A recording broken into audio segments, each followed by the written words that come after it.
Hey everyone! In this video, let's build the best UI design for an advocate portfolio using React and Vite, fast, modern, and sleek.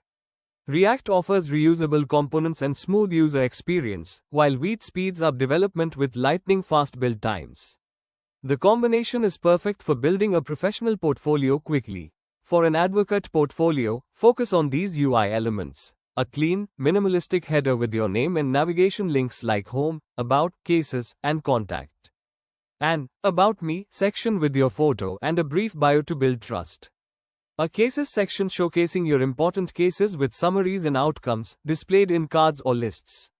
Contact form with your email, phone, and social links with easy access. Add subtle animations or hover effects for a polished look.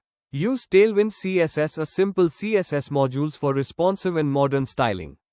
Keep the colors professional. Blues, whites, and grays work great for legal profiles. Ensure mobile responsiveness for clients checking on phones.